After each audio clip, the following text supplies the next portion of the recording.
Welcome to Gemcraft Studio, where all your favorite jewelry projects begin. I'm Sara Lovecraft, and today we're creating a beautiful pearl necklace using some non-traditional pearl shapes. We're using rectangle pearls. You are going to love this project. I'm going to show you everything you need to get started. So let's go.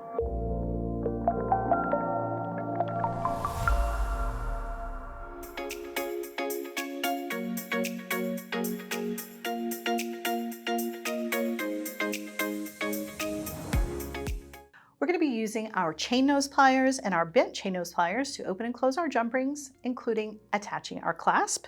We'll be using our cutter tool to trim our beading wire, and we'll be using our crimper tool to crimp our crimp tubes.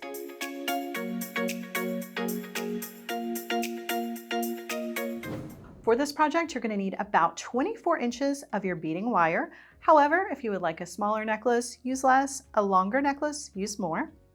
I'm going to be using 4 jump rings, 2 crimp tubes, 2 wire guardians, a lobster clasp, and I'm using size 11 seed beads as our spacer beads. For the pearls, we're using about 44 of these non-traditional rectangle shaped pearls in a beautiful brown that has an iridescent coating to it. So these have a rainbow effect when the light hits them. To get started, we are going to thread on our crimp tube.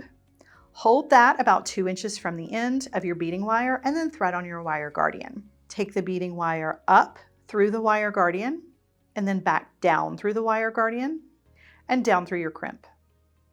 Once you've taken your beading wire back down through your crimp tube, you're going to place your crimp tube into the back notch of your crimper tool and give that a squeeze. Turn your crimp tube sideways, put that into the front notch of the crimper tool and give that a squeeze. Normally, I would like to take the tail end, that's the short end, of the beading wire down through a couple of beads before I trim off the end. However, when I use beads that have a smaller hole, like the size 11 seed beads, and pearls, which are notorious for having very small drill holes, I go ahead and trim off the excess wire right at the crimp. So I'm going to use my cutter tool. I'm going to get as close to the crimp as I possibly can, and then trim. Now it's time to string on our beads. For this project, we're going to be alternating our size 11 seed beads and our beautiful pearls. I'm using a single seed bead in between each pearl so that the pearls do not overcrowd each other. They all have their own little individual space, and you get to see each bead's personality.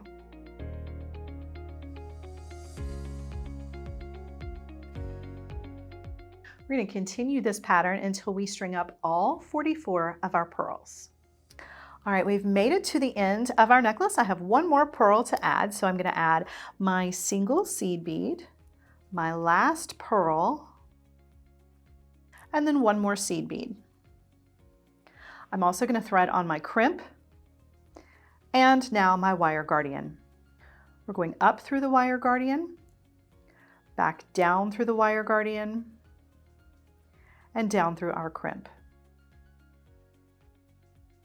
Pull the crimp and the wire guardian down as close to your seed bead as you can get. Making sure the wires are not crossing inside your crimp, place that into the back notch of your crimper tool and give that a squeeze. Turn that sideways, put it into the front notch of the crimper tool, give that a squeeze, and then use your cutter tool to trim off the excess beading wire. Now we're going to use our chain nose pliers to attach our hardware at the ends.